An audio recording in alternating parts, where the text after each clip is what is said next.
नहीं किस रूप में आकर नारायण मिल जाए। जय हिंद। आज के वीडियो में आप लोगों को बताने वाले हैं यहाँ पर प्री बोर्ड परीक्षा 2022-23 के यहाँ पर कक्षा 10 सामाजिक विज्ञान के पेपर के बारे में इसको हल करके बताऊंगा। देखो आप लोगों को इस वीडियो से 3 फ़ायदा होंगे। सबसे पहले जो यहाँ पर 20 नंबर के बहुविकल्पी क्वेश्चन पूछे जाएंगे वो आपके जैसे तैयार हैं तो आपका रिवीजन हो जाएगा। उसके बाद में यहाँ पर जो दूसरा होगा, इससे क्या होगा, बहुत सारे क्वेश्चन आपके बोर्ड एग्जाम की दृष्टि से इम्पॉर्टेंट हैं, आपके बोर्ड एग्जाम में भी आ सकते हैं। और तीसरा, आपके जो प्री बोर्ड अभी हुए नहीं है तो इससे क्या होगा, इनमें से क्वेश्चन भी आपके बोर्ड एग्जाम में मतलब प्री बोर्ड में आ सकते हैं। तो आप लोग वीडियो को पूरा देखना, बहुत ही इंपॉर्टेंट ये वीडियो है। और इस वीडियो को ज़्यादा से ज़्यादा शेयर कर देना और जो चैनल पर नया है चैनल को जरूर ही सब्सक्राइब कर लेना। तो चलिए शुरू करते हैं। यहाँ पर देखिए 70 नंबर का पूर्णांक होता है, ये तो आपको मालूम होगा। उसके बाद में यहाँ पर 3 घंटा 15 मिनट टाइम होगा। उसके बाद में लिखा है यहाँ पर प्रारंभ के 15 मिनट परीक्षार्थियों को प्रश्न पत्र पढ़ने के लिए निर्धारित होते हैं। उसके बाद में यहाँ पर प्रश्न पत्र 2 खंडों में विभाजित होगा, खंड आ होगा और खंड बा होगा। उसके बाद में जो 20 अंक के बहुविकल्पी क्वेश्चन पूछे जाएंगे। उसके बाद में 50 अंक के जो होंगे वो आपके वर्णनात्मक होंगे। तो यहाँ से शुरू होता है, तो वीडियो को पूरा देखना, बहुत ही इंपॉर्टेंट ये वीडियो है, आपके बोर्ड एग्जाम की दृष्टि से बहुत ही ज़्यादा इम्पॉर्टेंट है ये वीडियो है। तो यहाँ पर पहला क्वेश्चन कौन सा है कि राष्ट्रवाद के विकास में निम्नलिखित में से कौन सा तत्व सहायक रहा है? पुनर्जागरण की, धर्म सुधार आंदोलन की, ये सभी की, फ्रांसीसी क्रांति। तो इसका राइट आंसर यहाँ पर हो जाएगा जो राष्ट्रवाद के विकास में निम्नलिखित में से कौन सा तत्व सहायक रहा है। तो यहाँ पर इसका राइट आंसर कौन सा हो जाएगा, ये सभी होगा। देखो धर्म सुधार आंदोलन भी होगा, पुनर्जागरण यहाँ पर होगा, फ्रांसीसी क्रांति भी होगा। तो राष्ट्रवाद के विकास में निम्नलिखित में से कौन सा सहायक तत्व रहा, तो ये सभी रहे थे। डी वाला इसका राइट आंसर हो जाएगा। उसके बाद में अगला यहाँ पर सविनय अवज्ञा आंदोलन में महात्मा गांधी ने नमक को अत्यधिक महत्व क्यों दिया? नमक का प्रयोग अमीर गरीब करते थे कि भोजन या भोजन का अभिन्न हिस्सा था, कि नमक तैयार करने पर सरकार का एकाधिकार था, उपर्युक्त सभी। तो इसका राइट आंसर हो जाएगा डी वाला, उपर्युक्त सभी हो जाएंगे। क्योंकि देखो जो नमक का प्रयोग अमीर गरीब ये तो दोनों करते हैं। उसके बाद में या भोजन का अभिन्न अंग है या फिर हिस्सा भी माना जाता है, इसलिए सविनय अवज्ञा आंदोलन में महात्मा गांधी ने नमक को ज़्यादा महत्व दिया था। उसके बाद में यहाँ पर अगला है, भारत में विदेशों को जाने वाले अनुबंधित श्रमिकों को क्या कहते हैं, क्या कहलाते हैं? पूर्णकालिक श्रमिक कहलाते हैं, कि एग्रीमेंट श्रमिक कहलाते हैं, कि गिरमिटिया श्रमिक कहलाते हैं, कि सफ़ेदिया। तो देखिए इसका राइट आंसर यहाँ पर हो जाएगा जो भारत से विदेशों से जाने वाले अनुबंधित श्रमिकों को क्या कहलाते हैं? तो तीसरे का राइट आंसर यहाँ पर ए वाला हो जाएगा, गिरमिटिया कहलाते हैं। देखो कैसा अजीब ये नाम है, गिरमिटिया।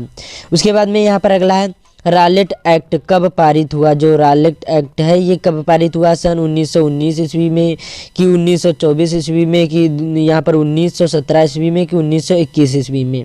बहुत ज़्यादा इंपॉर्टेंट क्वेश्चन है और आप लोग कमेंट में बताना कि आपके राइट आंसर कितने हो रहे हैं, बिना चीटिंग किए हुए कमेंट में बताना।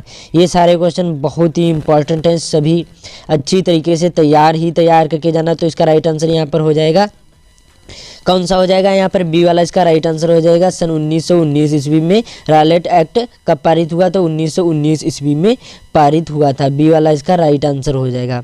अगला है यहाँ पर फ्रांस की क्रांति हुई, जो फ्रांस की है क्रांति कब हुई? 1788 ईस्वी में, कि 1789 ईस्वी में, कि 1787 ईस्वी में, कि यहाँ पर 1790 ईस्वी में?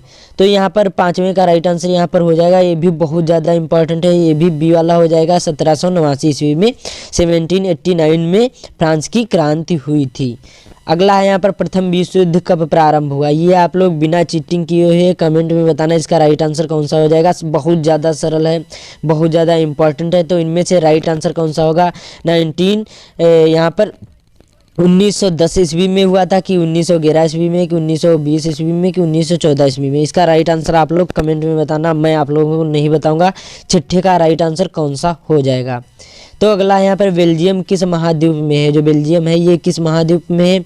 उत्तरी अमेरिका की, ऑस्ट्रेलिया की, यूरोप में, कि यहाँ पर एशिया में? जो बेल्जियम किस महाद्वीप में स्थित है ये भी बहुत ज़्यादा इंपॉर्टेंट है। तो यहाँ पर 7वें का राइट आंसर हो जाएगा ए वाले में। कहाँ होगा? जो बेल्जियम किस महाद्वीप में स्थित है? तो ये यूरोप में स्थित है, यूरोप महाद्वीप में स्थित है। अगला यहाँ पर भारतीय संविधान की 8वीं जो अनुसूची में कितनी भाषाओं का समावेश है, 22 होगी कि 26 होगी कि 20 क्या 24। देखिए जो भारतीय संविधान की 8वीं अनुसूची में कितनी भाषाओं का समावेश है, तो यहाँ पर देखिए यहाँ पर 22 भाषाओं का समावेश है। कितनी? 22 भाषाओं का समावेश है। बी वाला इसका राइट आंसर हो जाएगा। बहुत ही इंपॉर्टेंट ये सारे क्वेश्चन हैं। अगला है अधिकारों और अवसरों के मामले में स्त्री और पुरुष की समानता मानने वाला व्यक्ति कहलाता है। जो स्त्री और पुरुष मतलब अधिकारों और अवसरों के मामले में जो स्त्री और पुरुष की समानता मानने वाला व्यक्ति क्या कहलाता है? जातिवादी कहलाएगा कि धर्मनिरपेक्ष कहलाएगा कि सांप्रदायिक कहलाएगा कि नारीवादी? तो देखिए इसका राइट आंसर बहुत सिंपल सा है, नारीवादी कहलाएगा, क्योंकि अधिकारों और अवसरों के मामले में जो स्त्री और पुरुष की समानता मानने वाले व्यक्ति को हम क्या कहते हैं? नारीवादी कहते हैं, क्योंकि उसके अधिकारों की बात की जाती है इसलिए। अगला है उस प्रक्रिया को क्या कहते हैं? क्या है? उस प्रक्रिया को क्या कहते हैं जिसमें लोकतंत्र के निर्णय कायदे कानून के अनुसार लिए जाते हैं? पारदर्शी प्रक्रिया, तानाशाही प्रक्रिया, अपारदर्शी प्रक्रिया की मनमानी प्रक्रिया? तो यहाँ पर इसका राइट आंसर कौन सा हो जाएगा? ये भी बहुत ज़्यादा इंपॉर्टेंट है। तो इसका राइट आंसर यहाँ पर हो जाएगा पारदर्शी प्रक्रिया। क्या होगा? पारदर्शी प्रक्रिया। देखिए इसमें क्या होता है, जो लोकतंत्र के निर्णय और कायदे कानून किसके अनुसार लिए जाते हैं? तो पारदर्शी प्रक्रिया के अनुसार लिए जाते हैं। तो यहाँ पर अगला है क्या है? निम्नलिखित में से कौन सी रेशेदार फसल है? इसमें आपको बताना है रेशेदार फसल कौन सी है। देखिए कॉफ़ी होगी कि रबर होगी कि यहाँ पर जूट होगा कि यहाँ पर जौ होंगे? तो इसका राइट आंसर कौन सा हो जाएगा? ये भी बहुत इंपॉर्टेंट है। तो यहाँ पर रेशेदार फसल जो कौन होती है? तो यहाँ पर जूट होता है। रेशेदार ये फसल प्रसिद्ध होती है, मतलब मानी जाती है। उसके बाद में अगला यहाँ पर झरिया प्रसिद्ध है। झरिया किस लिए प्रसिद्ध है? लौह अयस्क के लिए कि कोयला के लिए कि बॉक्साइट के लिए कि तांबा के लिए? तो देखिए जो झरिया है ये किस लिए प्रसिद्ध है? तो यहाँ पर कोयला के लिए प्रसिद्ध है। किसके लिए प्रसिद्ध है? कोयला के लिए प्रसिद्ध है। ये भी बहुत ज़्यादा इंपॉर्टेंट है, तो आप लोग ये भी इसको ज़रूर ही तैयार करके जाना।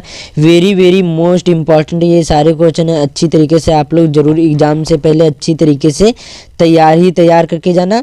तो यहाँ पर क्या हो जाएगा? कोयला के लिए ये झरिया है जो कोयला के लिए प्रसिद्ध है। तो यहाँ पर अगला है कौन सा है? निम्नलिखित में से कौन सा पत्तन या फिर बंदरगाह देश के पूर्वी तट पर स्थित है? कोच्चि बंदरगाह होगा कि विशाखापट्टनम की कांडला कि यहाँ पर मुंबई होगा? जो देखिए यहाँ पर कौन सा पत्तन किसको बोलते हैं? बंदरगाह को ही बोलते हैं। तो ये कहाँ है? डी वाला इसका राइट आंसर हो जाएगा। ये विशाखापट्टनम में पूर्वी तट पर स्थित है। ये विशाखापट्टनम है, ये पूर्वी तटी पर स्थित है। विशाखापट्टनम ये भारत के पूर्वी तट पर स्थित है। अगला यहाँ पर सलाल बांध किस नदी पर बना है? चिनाब नदी पर कि कृष्णा नदी पर कि यहाँ पर महानदी पर कि यहाँ पर सतलज नदी पर? जो देखिए यहाँ पर सलाल बांध किस नदी पर बना है? ये भी बहुत ज़्यादा इम्पॉर्टेंट है। तो इसका राइट आंसर हो जाएगा चिनाब नदी पर ये बना है। अगला यहाँ पर निम्नलिखित में से कौन से धात्विक खनिज का उदाहरण है? आपको धात्विक खनिज का उदाहरण बताना है। अभ्रक होगा कि लौह अयस्क होगा कि नमक होगा कि कोयला होगा? तो धात्विक खनिज कौन सा होता है? देखिए यहाँ पर इसका राइट आंसर हो जाएगा यहाँ पर बी वाला। लौह अयस्क को हम क्या बोलते हैं? धात्विक खनिज बोलते हैं। उदाहरण के रूप में है ये। अगला यहाँ पर सुंदरवन राष्ट्रीय पार्क किस राज्य में स्थित है? असम में कि उड़ीसा में कि पश्चिम बंगाल में कि मध्य प्रदेश में? ये भी बहुत ज़्यादा इंपॉर्टेंट है, बहुत ज़्यादा सरल है। तो यहाँ पर 16वें का राइट आंसर हो जाएगा पश्चिम बंगाल में। जो सुंदरवन राष्ट्रीय पार्क कहाँ स्थित है? तो ये सुंदरवन पश्चिम बंगाल में स्थित है।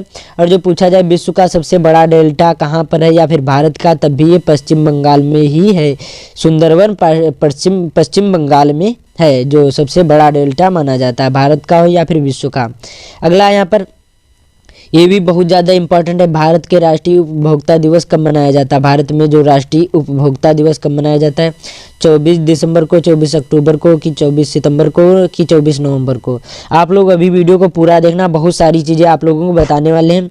तो अच्छी तरीके से वीडियो को देखिए और इस वीडियो को ज़्यादा से ज़्यादा शेयर कर देना। बहुत ही इंपॉर्टेंट सारे क्वेश्चन है। तो इसका राइट आंसर यहाँ पर हो जाएगा 24 दिसंबर को मनाया जाता है भारतीय राष्ट्रीय उपभोक्ता दिवस।